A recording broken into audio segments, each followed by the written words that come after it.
వైఎస్ఆర్సీపీని వీడి బాగుపడిన వాళ్ళు ఎవరూ లేరు. అంబటి రాంబాబు ముఖ్యమంత్రి ఉన్న సమయంలో వైఎస్ జగన్మోహన్ రెడ్డి కృషి వల్లే పోలవరం ప్రాజెక్టుకు కేంద్రం నుంచి నిధులు వచ్చాయని, కానీ సీఎం చంద్రబాబు ఆ క్రెడిట్ తనది అన్నట్లుగా ప్రసంగాలు ఇస్తున్నారు. పోలవరంపై చంద్రబాబు మళ్ళీ అబద్ధాలు చెప్తున్నారు. చంద్రబాబు నాకన్నా మహానటుడు అని ఎన్టీఆర్ చెప్పిన మాటలు గుర్తొస్తున్నాయి. వైఎస్ జగన్కు మంచి పేరు వస్తుందని చంద్రబాబు కుట్రలు చేస్తున్నారు. జగన్ హయాంలోనే పోలవరం పనులు వేగంగా జరిగాయి. ఇప్పుడు ప్రాజెక్టు ఫేజ్ 1కు నిధులు వచ్చాయని అన్నారు. దానితో పాటుగా అనేకమైన విషయాలను మళ్ళా వల్లివేసేటటువంటి కార్యక్రమం చేశారు. దీని గురించి కొన్ని విషయాలు మీ ద్వారా ప్రజలకు తెలియపరచాలనే ఉద్దేశంతో మీ ముందుకు రావడం జరిగింది. చంద్రబాబు నాయుడు గారు ఇంతకు ముందే మీడియాతో మాట్లాడినటువంటి విషయాలను కూడా ఏ అయితే అవాస్తవాలను, అభూత కల్పనలను,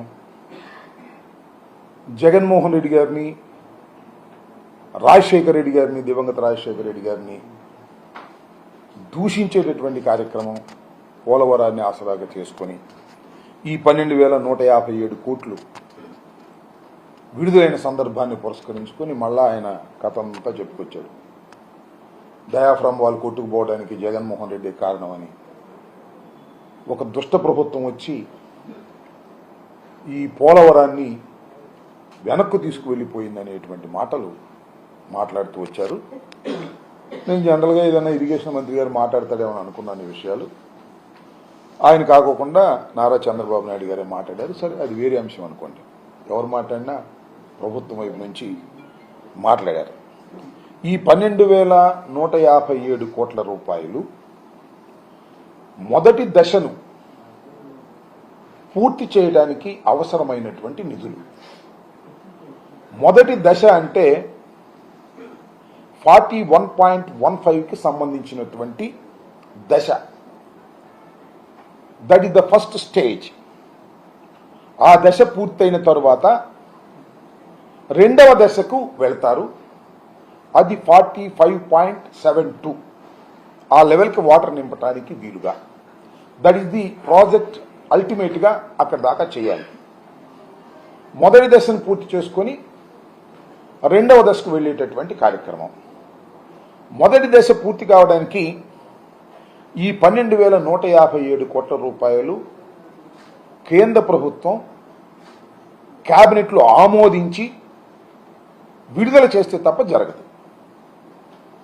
దీని వెనుక జగన్మోహన్ రెడ్డి గారు అనేక పర్యాయాలు ఆయన ముఖ్యమంత్రి బాధ్యతలు స్వీకరించిన తర్వాత ఈ మొదటి దశ పూర్తి కావడానికి కావలసిన నిధుల కోసం అనేక పర్యాయాలు ప్రధానమంత్రి గారితోనూ, అప్పుడున్నటువంటి జలశక్తి మంత్రి గారితోనూ పలుమార్లు వారితో చర్చించి వారిని ఆమోదింపచేసి వారిని ఒప్పించి ఇవన్నిటినీ కూడా విడుదల చేయడానికి దోహదపడ్డారనే విషయాన్ని ఇవాళ మీకు చెప్పదలుచుకున్నాను. చంద్రబాబు నాయుడు గారు రాగానే తక్కని చూసి ఈ 12,157 కోట్లు రిలీజ్ చేయలేదనే వాస్తవాన్ని ప్రజలు గమనించాలి, మేధావులు గమనించాలి.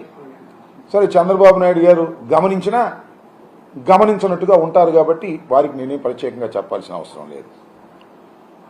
ఈ సందర్భాన్ని పురస్కరించుకుని ఆయన సుదీర్ఘమైనటువంటి ఉపన్యాసాన్ని మీడియాలో చెప్పారు కాబట్టి, అనేక అసత్యాలను మా మీద రుద్దేటటువంటి ప్రయత్నం చేశారు కాబట్టి కొన్ని అంశాలను మళ్ళా తిరిగి చెప్పవలసినటువంటి అవసరం, బాధ్యత మా మీద ఉందని భావిస్తా ఉన్నా. చాలా చిత్రమైనటువంటి అంశం ఏమిటంటే, గతంలో అనేక సందర్భాల్లో చెప్పాను, మళ్ళా I'm reiterating at this juncture. అదేమిటంటే, చంద్రబాబు నాయుడు గారు ఈ ప్రాజెక్టుని కేంద్ర ప్రభుత్వం కాకుండా రాష్ట్ర ప్రభుత్వమే చేస్తుందని ఆయన 2016లో అంగీకరించారు. దానికి ఒక పెద్ద కథ చెప్తాడు. నేను గడ్కరీ దగ్గరికి పండుగ పూట వెళ్ళాను, వారిని ఒప్పించేటటువంటి కార్యక్రమం చేశాను, అంతా నేనే ఎక్స్ప్లెయిన్ చేశాను, మొత్తం అంతా ఎక్స్ప్లెయిన్ చేసిన తర్వాత వారు అంగీకరించారు, ఇంత కష్టపడ్డాను అని. అది కష్టపడటం కాదు. ఏదో ఒక విధంగా ఆ ప్రాజెక్టుని కేంద్రం కట్టకోకుండా రాష్ట్ర ప్రభుత్వమే కట్టే తనకు నచ్చిన కాంట్రాక్టర్ను వేసుకొని దానిలో కమిషన్లు దండుకోవాలనేటువంటి ఒక దుర్బుద్ధి, ఒక ఆశ. దానికోసం ఇదంతా చేసి దాన్ని వాళ్ళు పదే పదే నేను కష్టపడ్డాను, అసలు పోలవరం నేనే ఆలోచన చేశాను, పోలవరానికి నేనే ముందు ప్రారంభించాను అనేటువంటి పద్ధతులు మాట్లాడుతున్నారు. నాకు చాలా ఆశ్చర్యం వేసింది. అసలు రాజశేఖర రెడ్డి గారు చేసిన పనుల వల్ల పోలవరం వెనకపోయిందన్నాడు ఇందాక. ఏం మాట్లాడుతున్నావు నువ్వు చంద్రబాబు నాయుడు గారు? ఆ రాజశేఖర రెడ్డి గారు ఏం చేశాడు? కొన్ని కాలంలో మట్టి తీసి పక్కన వేసాడు అనేటువంటి మాట మాట్లాడుతున్నాడు. ఎస్, రాజశేఖర గారు ఫస్ట్ లెఫ్ట్ అండ్ రైట్ కెనాల్స్కి గ్రీన్ సిగ్నల్ ఇచ్చి 90% ఆఫ్ రైట్ కెనాల్ ఏదైతే ఉన్నదో ఇవాళ మనం ఉపయోగించుకుంటున్నామో పట్టిసీమ నుంచి, ఆ కెనాల్ని 90% పూర్తి చేసినటువంటి వ్యక్తి జగన్మోహన్ రెడ్డి గారి ఫాదర్ అయినటువంటి రాజశేఖర రెడ్డి గారు. ఏదో 2 తట్ల మట్టి తీసి అక్కడ వేసామనేటువంటి మాట మాట్లాడేటటువంటి ప్రయత్నం చేస్తున్నారు చంద్రబాబు నాయుడు గారు. చాలా దురదృష్టమని మనవి చేస్తున్నారు. ఇలాంటి పచ్చి అవాస్తవాలను మీకు మైకి దొరికింది కదా, ముఖ్యమంత్రి అయ్యాను కదా 4వసారి, మీకు చెప్పే మీడియా ఉంది కదా అని చెప్పేసి అలా అసత్యాలు పదే పదే పదే పదే చెప్పి ప్రజలను నమ్మించాలనేటువంటి ప్రయత్నం చేయడం చాలా దురదృష్టకరమని మనవి చేస్తున్నాం. చంద్రబాబు నాయుడు గారు గడ్కరీ దగ్గరికి వెళ్ళి ఒప్పుకున్నది ఏమిటంటే చాలా బాధాకరమైన అంశం.